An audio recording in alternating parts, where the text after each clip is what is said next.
The central massif of the Himalayas presides over the landscape of Nepal, a constant presence which also occupies the majority of its territory. The white peaks have always attracted man who consider them first as deities, then as challenges.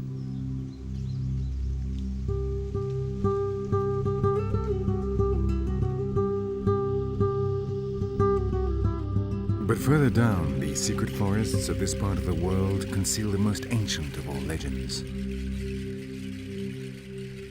The human settlers of these valleys have had to find ways to survive on these sheer slopes. Along the slopes, they have created a safe place in which to grow their crops away from the wild beasts of the valley floor.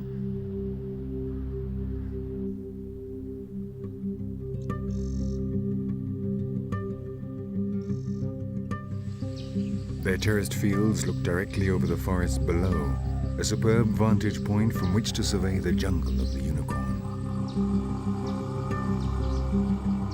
In 398 BC, the Greek historian Ctesias wrote a book about India and Nepal, and for the first time spoke of a wild beast which, to this day, continues to fascinate mankind.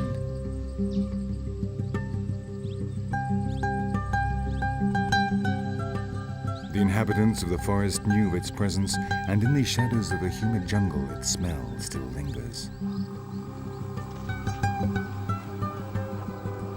The legend lives here. The magical creature with a single horn, spoken of in countless cultures, emerging from the mists of time, the most sought-after mystery.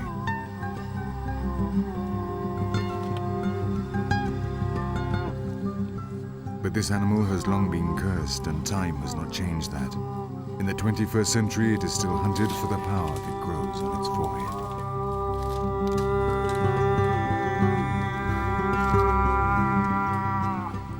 We are going to enter the enchanted forest, the birthplace of the legend. On the tracks of the unicorn.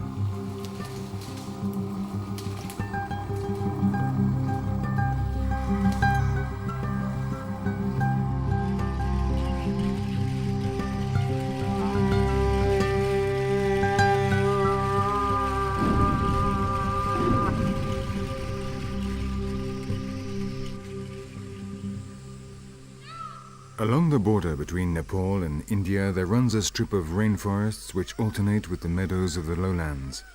Open jungle whose floor, rich in pasture, provides food for many species of herbivores.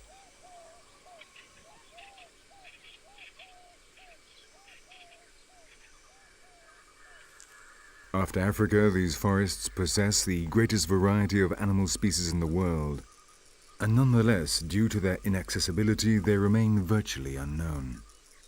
Large deer such as the sambars are the food of the king of the shadows.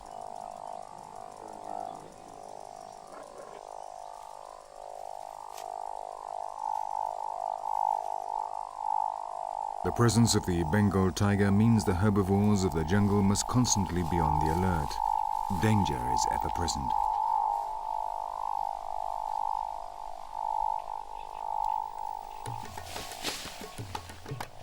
The pattern of the skin of this great feline forms part of the landscape as it hunts for the meat it needs to maintain its almost 300 kilos of striped body.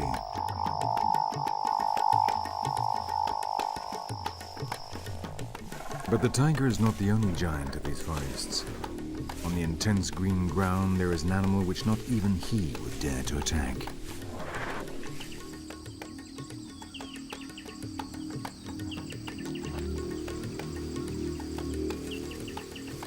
The gaur.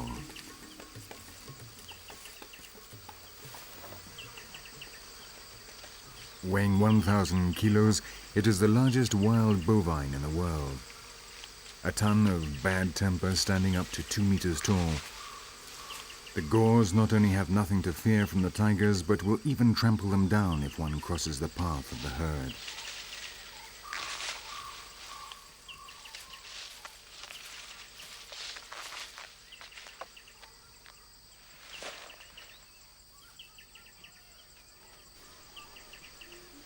A less violent way to escape from the tiger is to climb up into the higher levels of the jungle.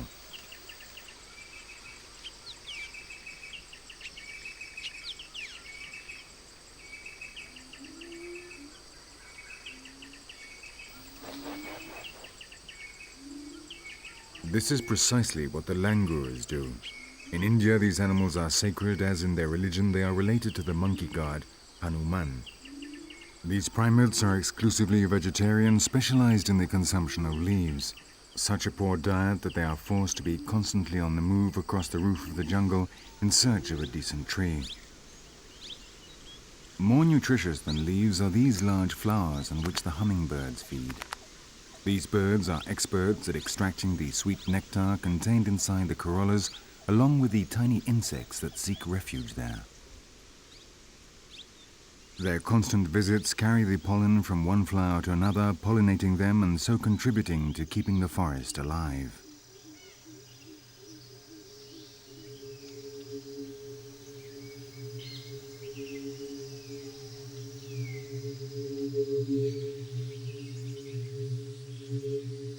All these biological marvels were already here 2,000 years ago when the first travelers spoke of this land as a magical place inhabited by fantastic creatures, above all one in particular, the unicorn. Its horn, which they called an alicornis, was a sure antidote to any poison which it immediately detected and neutralized. This made it greatly desired by kings and noblemen, always afraid of being poisoned. Some of them offered vast fortunes in exchange for one. Romans and Greeks spread the myth, and thanks to a translation by Luther, it entered the Bible itself, where it is quoted 7 times. The Roman Elianus speaks of the Cartazon, a term taken from the Sanskrit Kartajan, which means Lord of the Jungle, and Pliny the Elder calls it Monoceros, with the head of a deer, the feet of an elephant, and the tail of a pig. But without a doubt, the most important description was that of the Roman Julius Solinus, who defines it as a monster with a terrible roar and a horn springing from the center of its forehead, of marvelous splendor, 4 feet in length, and which can never be caught alive.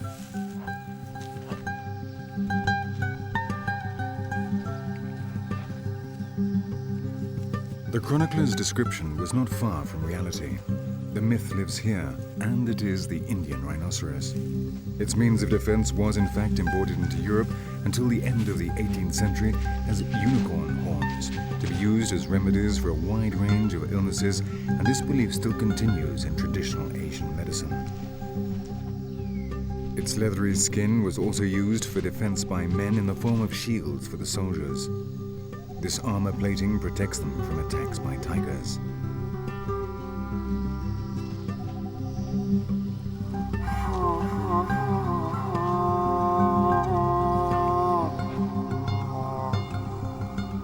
The fact that man coveted certain parts of its body brought the Indian rhinoceros to the verge of extinction, and by 1960, barely 100 remained.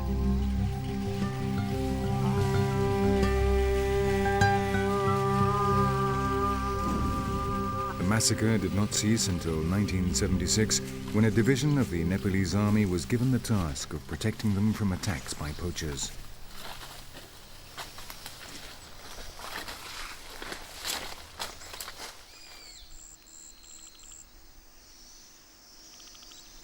These characteristic jungles are crossed by major rivers which, in the rainy season, overflow, forming extensive floodplains. The climate is subtropical, with the summer monsoon accounting for 90% of the annual rainfall. When the monsoon arrives, the vegetation literally explodes, covering everything.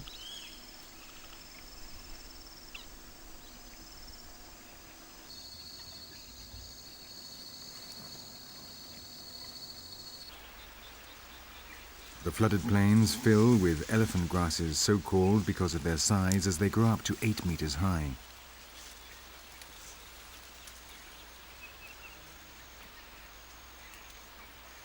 It is an ideal ecosystem for plant eaters, the many different species that feed on grasses which occupy and colonize it, forming an intricate tapestry.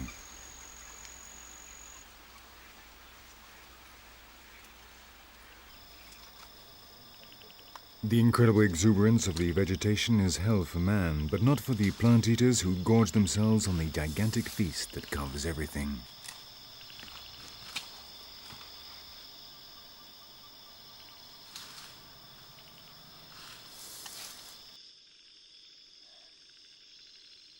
At this time of year, the rhinoceroses and a number of species of deer, such as the sambas and the chital, spend many hours here. Just a few hundred years ago, the Indian rhinoceros grazed on all the floodplains of the Indus, the Ganges and the Brahmaputra, but now it has been reduced to just 2 national parks, Chitwan in Nepal and Kaziranga in India.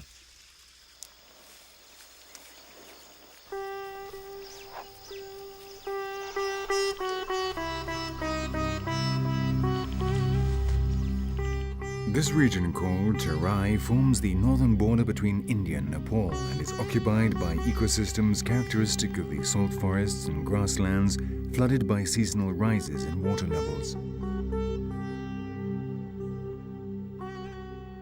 These are the lands of the Indian rhinoceros, the final refuges of the unicorn.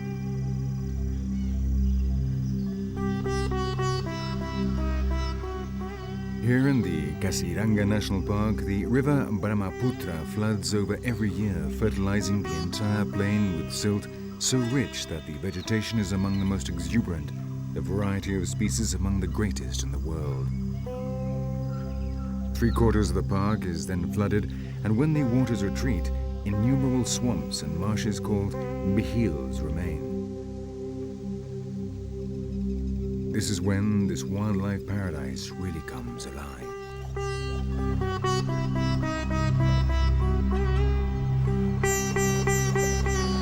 "70% of the world population of Indian rhinoceroses live here. For them and for the Asian elephants, water provides a refuge from the heat and a place in which their enormous body weight is a little easier to bear."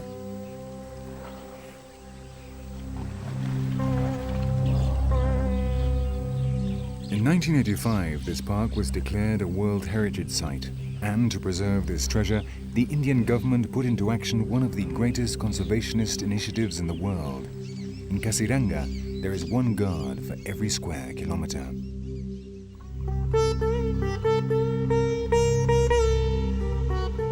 Another of the treasures of these jungles is the only animal capable of taking advantage of the meat of herbivores as large as the great buffaloes.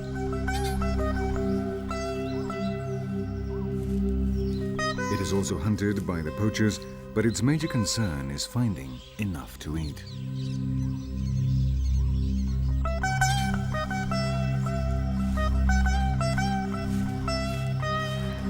The presence of the tiger is the cause of one of the greatest problems, the coexistence of the national parks and the people who live close by them. In the country as a whole, at least 50 people die every year from tiger attacks, between 3 and 5 in Chitwan alone, almost always due to imprudence on the part of the victims. But the tiger avoids humans whenever it can. It would rather risk its life trying to bring down an enormous buffalo. This one has been badly injured in a fight with one of the great striped felines. Its hindquarters, its back, and its face have been clawed and bitten, and it has lost an eye.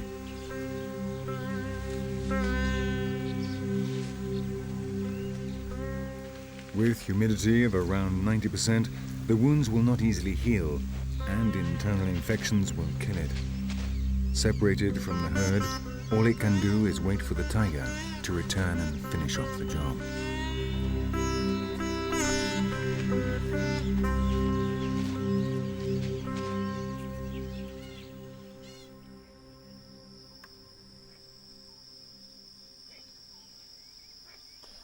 Now it is easier to understand the function of the armor-plated skin of the rhinoceros.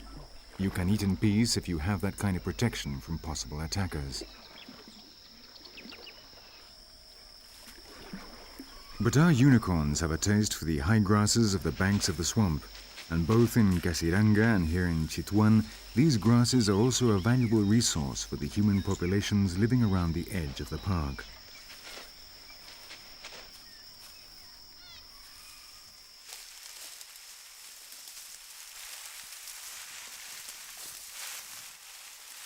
Since 1973, when it was declared a national park due to the fact it was the only place in Nepal where rhinoceroses remained, a number of human settlements have been moved. The people transferred to more fertile places without wild herbivores.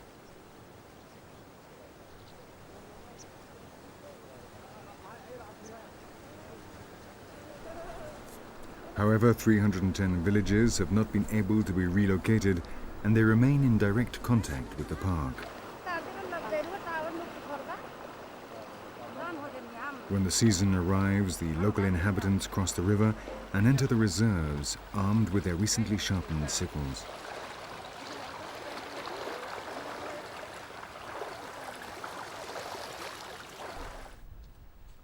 Here they find what they're looking for.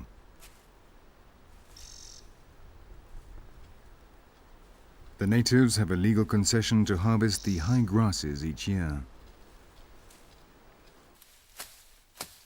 Around 60,000 people gather almost 11,000 tons during harvest time, which lasts for 15 days or so.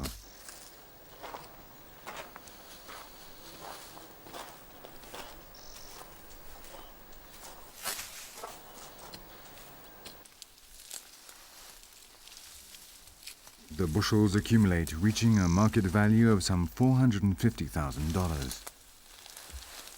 After taking off the costs of permits and labor, the net contribution to the local economy is around $250,000.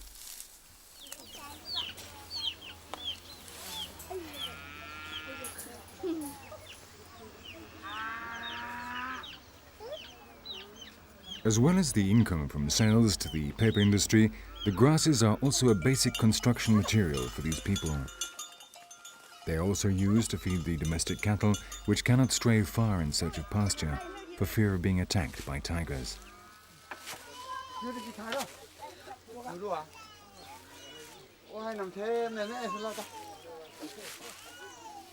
The heavy monsoon rains make constant repairs to the roofs necessary. This is also done with dried grass. Wherever in the world there are people living in a subsistence economy, we only need to see what the roofs are made of to know what is the most accessible, cheap local material.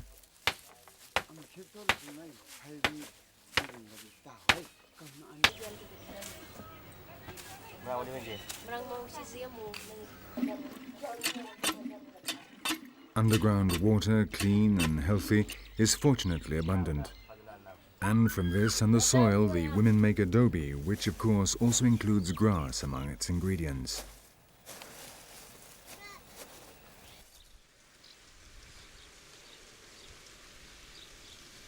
But not all land uses are as uncontroversial as the harvesting of elephant grass. Wheat and cotton fields are slowly replacing stretches of jungle. Here, man is constantly present, carrying out the different tasks in the course of the year, and this creates problems with the local wildlife. These towers, called machams, are watchtowers from which to spot wild animals. There is always a lookout on duty, ready to raise the alarm whenever a tiger or a rhinoceros enters the fields, posing a threat to the workers' lives.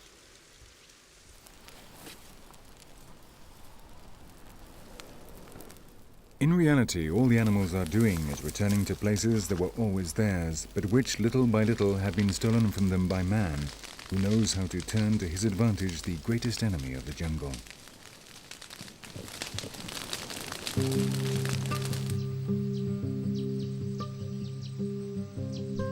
But the rainforests of Asia are almost as old as fire itself.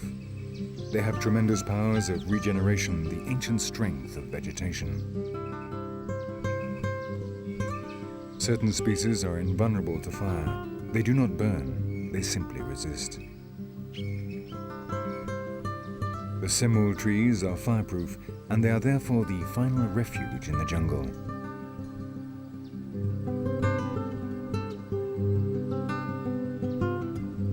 Chitwan means the heart of the jungle.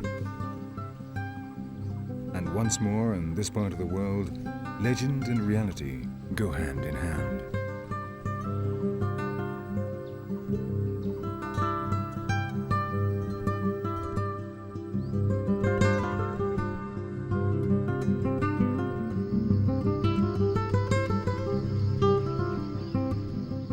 The fact that certain species burn and others don't favors the growth of the so-called secondary forest, different from the original jungle, clearer and with more light, in which grass is able to grow on the ground.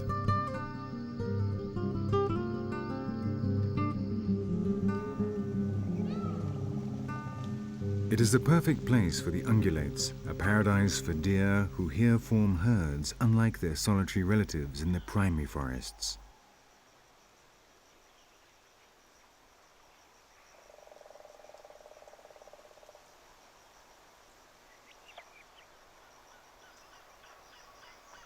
The ancient inhabitants of the primitive jungle are forced to climb up ever higher in search of food.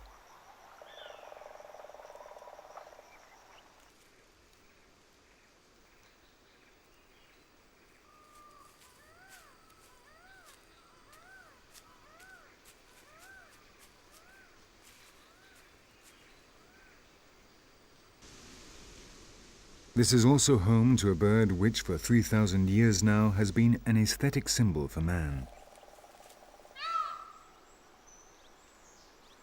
This is the land of the peacock, the place in which evolution created such a strange creature. It is the national bird of India, sacred for Hindus and Buddhists alike, the destroyer of snakes and, according to popular belief, capable of hypnotizing them.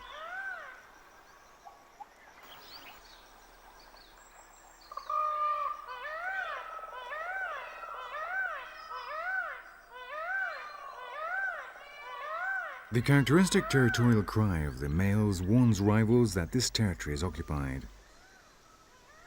Then the suitor displays his feathers 1 meter 60 centimeters long in the hope of sufficiently impressing one of these visiting females that she will agree to be the mother of his chicks.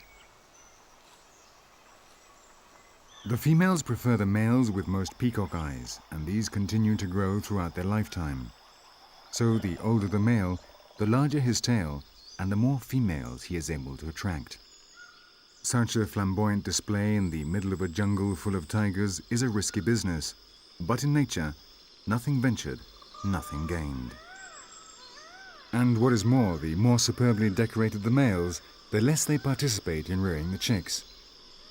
See you around sometime, honey.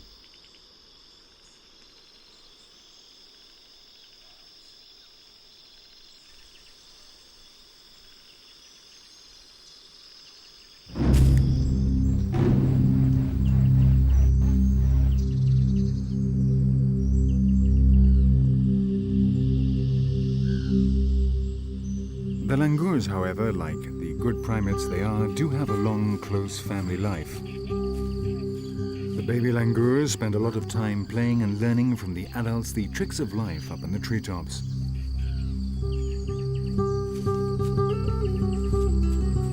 On the ground or up in the highest branches, the little ones jump and wave their arms, developing their binocular vision, which gives them extraordinary spatial balance.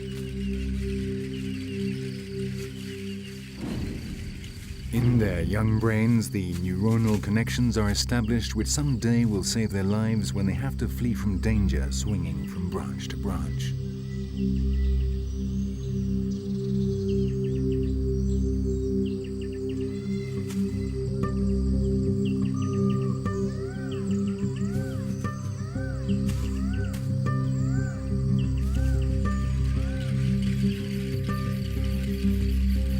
But the jungle floor is where the organic material collects and the microorganisms and invertebrates that feed on it. Simian societies can be just as complex as ours, but when it comes to organization, none is as perfect as this one: the termites.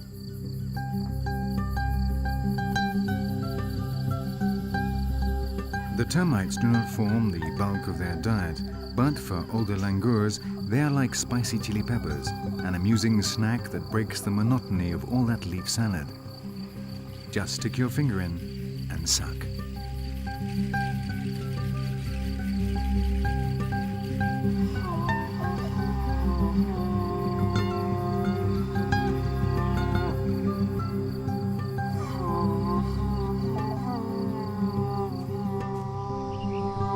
There are so many species of termite in these jungles that no one knows the precise number. Their fortresses are intelligent buildings with their own air conditioning. But this doesn't prevent them from being constantly attacked.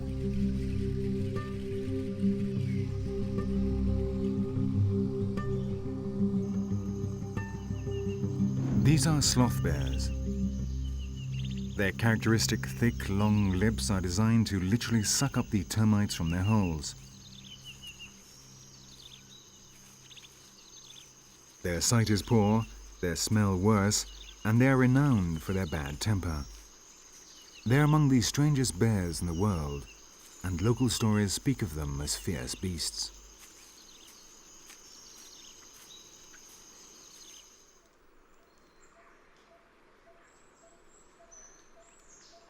The last jungles in Asia still contain so many mysteries that not a year goes by without it being discovered that an ancient legend really exists, or that a mythical animal has always lived here.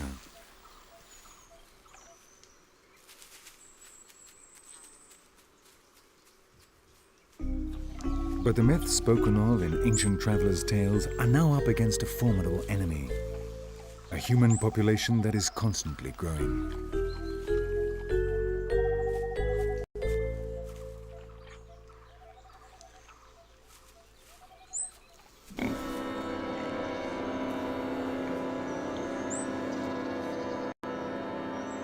Like this giant boar, man and the great jungle stand looking each other in the face, not knowing what to do, unsure who will take the first step. At any moment, mutual respect may turn into aggression.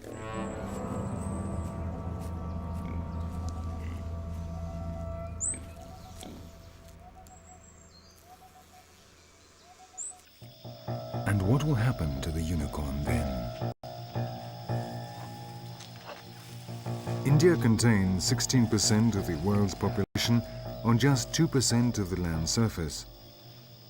But the tradition of creating forest and nature reserves dates from the 4th century BC. For the time being, Chitwan and Kaziranga are a good home for the rhinoceroses, with around 400 in the Nepalese park and 1,200 in the Indian one, as well as other small groups scattered across another 6 areas.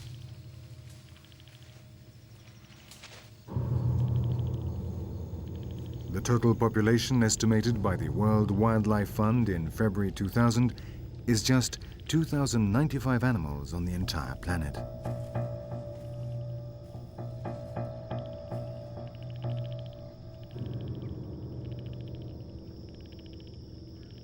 Weighing almost 2,000 kilos and weighing 4.2 meters in length, it needs up to 5 square kilometers to cover its territorial and dietary needs. Its constant movements among the grass create an entire network of tracks which other animals take advantage of. It's hard to believe that such a formidable animal almost disappeared forever as the result of false, ridiculous, magical and medicinal beliefs, and what is more, beliefs held by people living far away from these animals' homeland.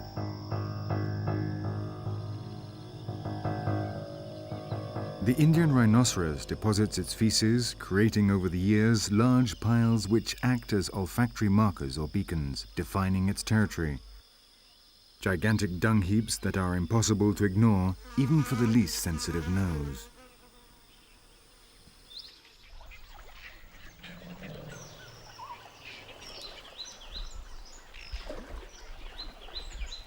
Rhinoceroses are essentially solitary animals, but when the males reach sexual maturity at 10 years of age, they fight even the females when they meet. During these rare encounters, even the elephants prefer to leave them to it. Scenes like this represent like few others the essence of the wild paradise of this part of the world.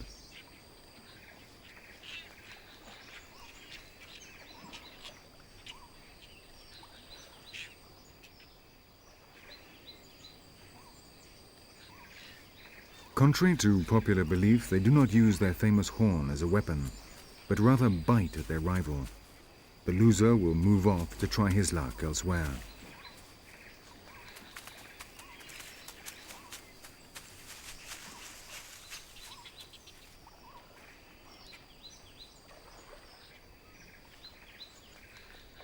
Another of the paradoxes of the ancient unicorn is that its horn is not the part of its body the Nepalese most appreciate.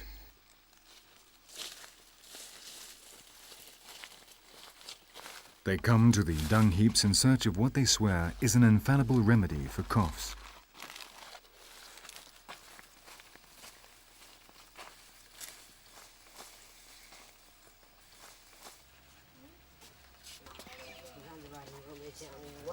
When you get home, nothing better than making yourself comfortable and enjoying one of the most highly prized products of the land. All you have to do is to spread out a piece of paper and sprinkle a little rhino dung on it.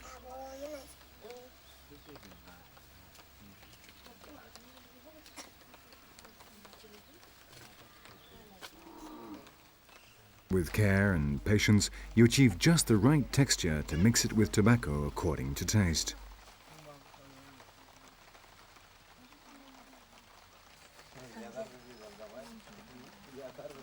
An exquisite cigarette containing the most select feces in the region.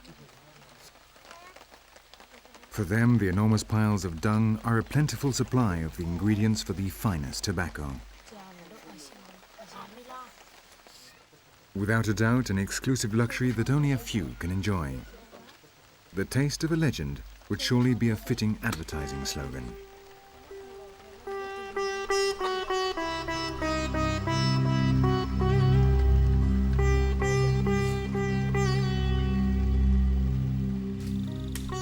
Oblivious of man's obsession with his feces, the Indian rhinoceros has changed very little in the last million years.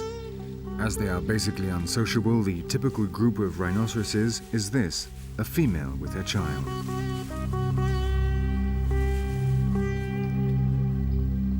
A vegetarian diet is lacking in a number of nutrients, which the rhinoceroses have to obtain from other sources.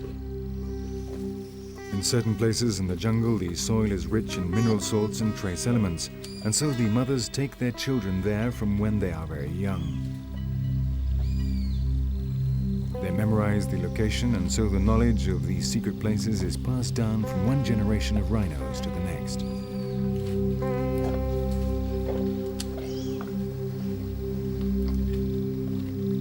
They literally eat the soil. The little one will not forget the lesson.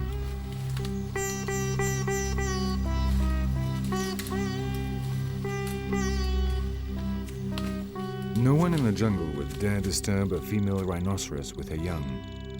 Their ferocity and courage are almost as legendary as their horns.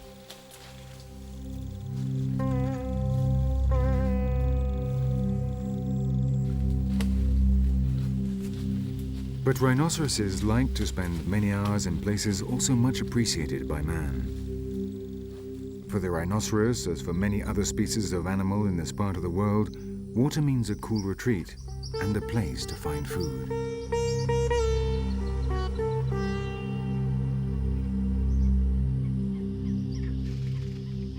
In the river valleys and in all the low regions which are periodically flooded, these swamps are formed, covering immense areas along the banks of the Brahmaputra and the Ganges.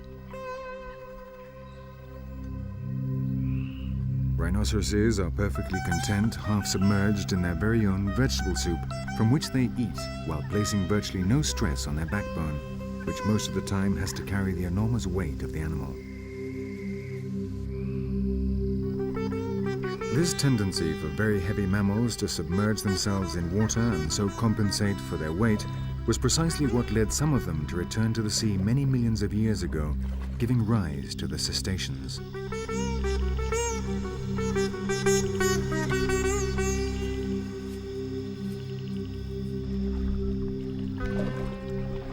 What cannot be denied is that rhinoceroses swim well and with evident satisfaction.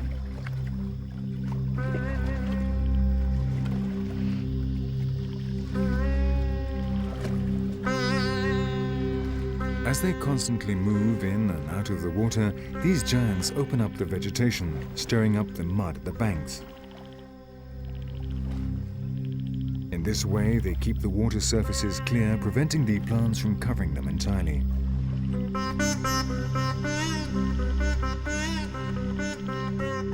Without rhinoceroses and elephants, there would be much less open, available water, and the number of bird species in the region would be considerably reduced.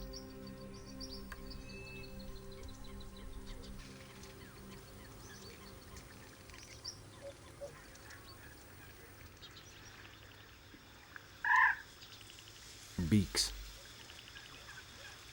Some very still, others in constant movement. The soup, which is vegetable for the rhinoceros, becomes fish soup for the majority of the birds, such as this Asian stork.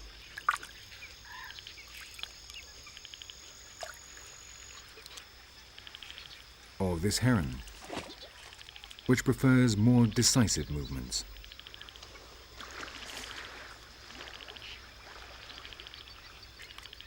Long legs and eyes looking down into the pool. Here, each one makes use of what evolution has equipped them with to catch prey of different sizes.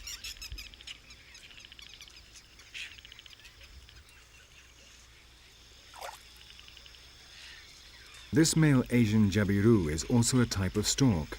Unlike all others in the family, is not adverse to scavenging when carrion is around, in this case the dead body of a coot.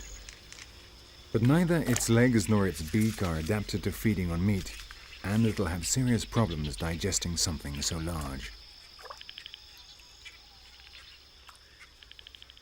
Each animal has its own techniques. This is an aninga, a type of long-necked cormorant, and it has a little problem. It seems to be offering its catch to the sun, but in fact it is warming up after fishing because its plumage is not completely impermeable.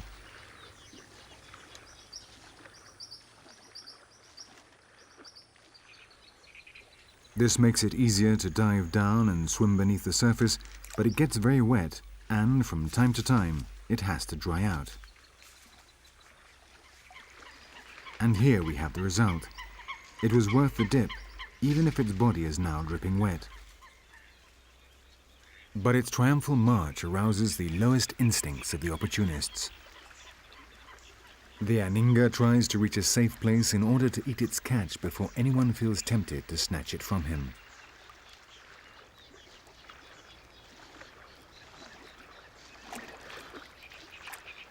It is hardly elegant as it emerges from the water, and its problems are not over yet. The fish is stuck, and it will have to gobble it down, scales and all.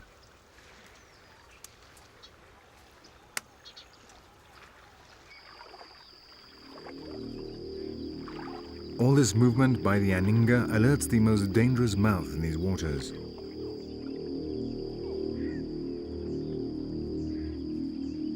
The marsh crocodile can be found throughout much of the Indian subcontinent. Over 4 meters in length, it shelters in holes and eats birds.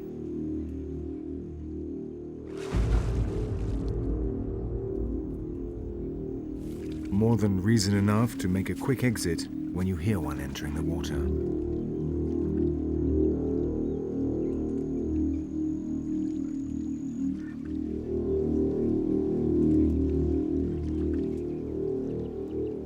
This enormous snout belongs to a close relative of the crocodile and an expert fisher. The gavial can reach up to 6.5 meters in length and is a zoological treasure that lives only in this part of the world.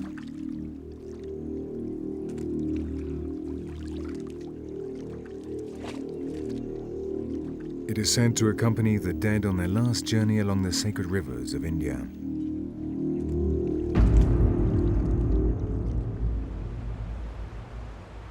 The shallow water courses are also the scene of hundreds of small dramas which often go unnoticed.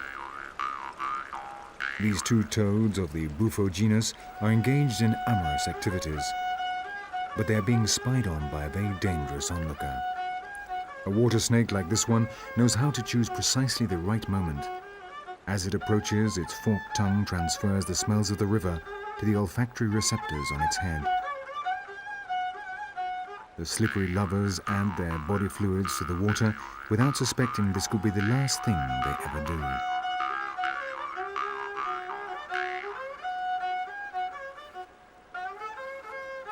The moment has arrived.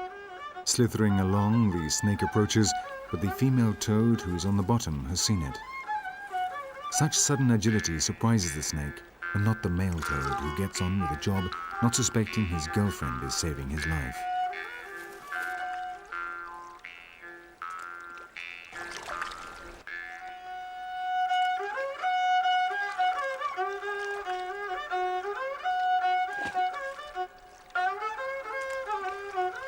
Maybe another time.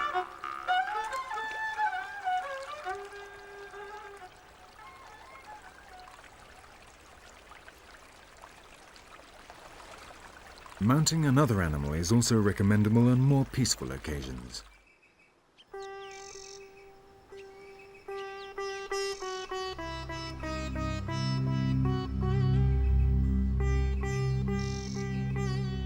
Tourists riding on elephants.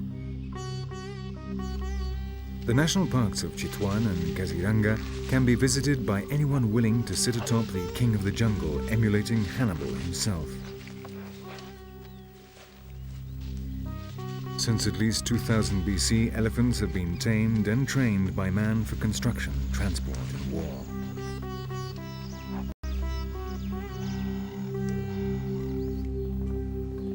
Now, 4,000 years later, there is still no more comfortable, safe, and cheap means of transport on which to explore the jungles of the unicorn.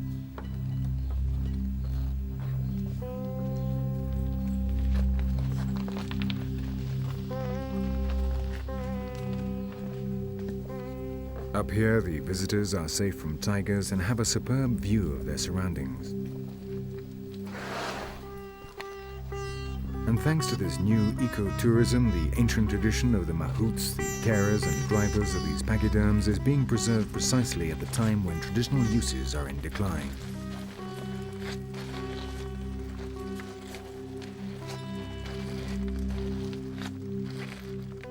These men and their animals form close, lifelong bonds from the time the elephant is very young.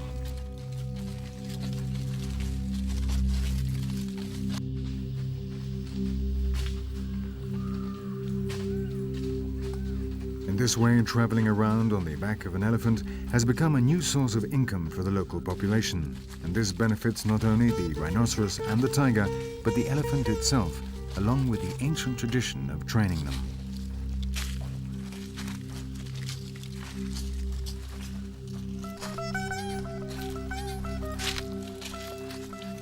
They are not noisy, do not contaminate, and when they stop working, they can be recycled.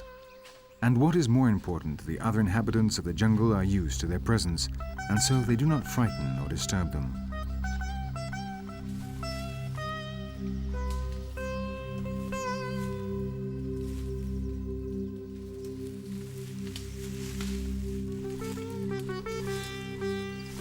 Precisely because of these advantages, men in the past used them to hunt down the rhinos. But as in many parts of the world, the Indians and Nepalese have realized that a live rhinoceros brings much more income than a dead one. A good trophy satisfies just a single hunter, while a live specimen can attract hundreds of amateur photographers.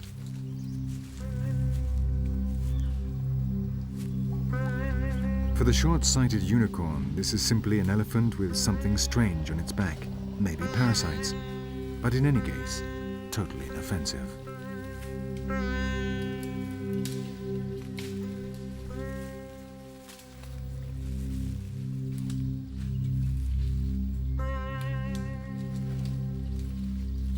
Thanks to the elephant, we have been able to enter the world of the unicorn, a world whose nightmares have not changed much despite the passing of time.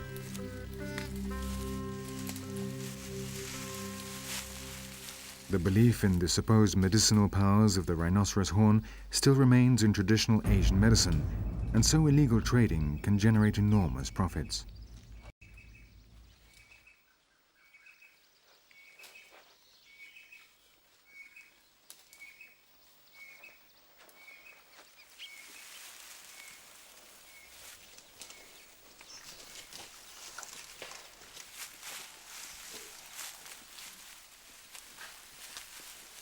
In Bangkok, a kilo of Indian rhinoceros horn costs over $16,000. And in a region where poverty is rife, the temptation to poach is enormous. The magic horn which made it a legend almost led it to join the dinosaurs, the dodo and the mammoth in the Book of Extinct Species.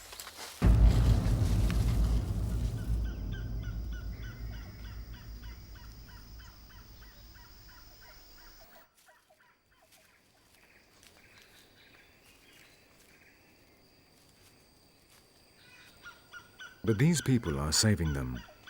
New generations of visitors who come here not to kill, but simply as a break from routine. Curious travelers willing to pay to catch a glimpse of a legend. A small army that comes in peace and sleeps, eats, drinks and buys souvenirs here, thereby repaying the local population for their efforts to preserve the nature of their land. 26 years ago, Chitwan received fewer than 1,000 visitors. Today, over 100,000 come every year. 50% of the income generated by the park is used for the development of the human settlements around it, and people are encouraged to actively participate in conservation, training as wardens, guides, maintenance, and catering staff.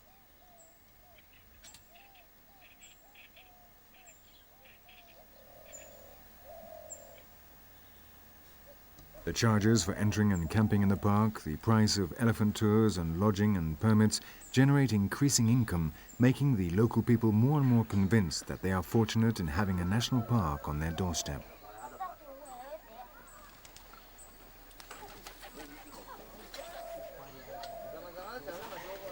The informed visitor eagerly seeks out the most characteristic, distinguishing cultural traits of each region, appreciating not only nature, but also local customs and folklore.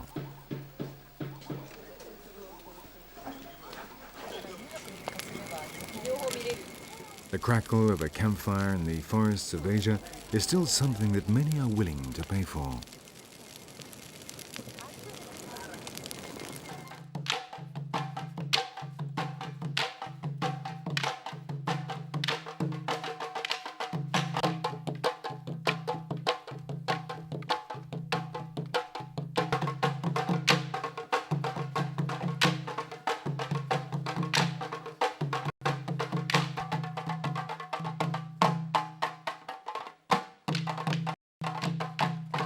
Perhaps it was all true. Perhaps this is the magic of the unicorn.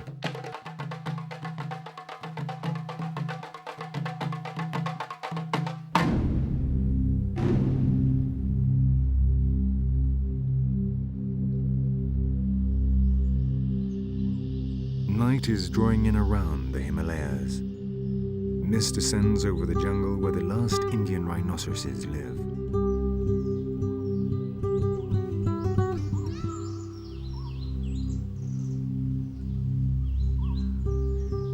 The adult female and her child, who brings hope for the species, are heading into the thick of the jungle to spend the night.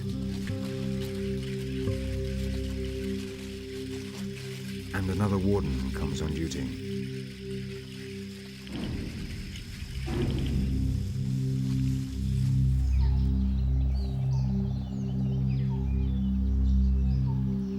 For some, a green hell. For others, the mythological forest inhabited by celestial creatures and unicorns, a place which holds an incredible fascination for all.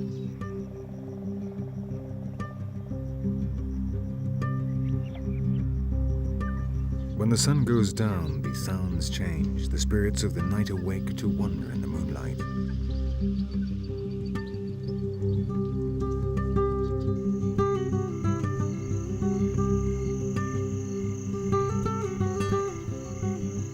That is how the legend was born, with the translucent wings of the bats, perhaps under the effects of a fever, but it was here by the Brahmaputra.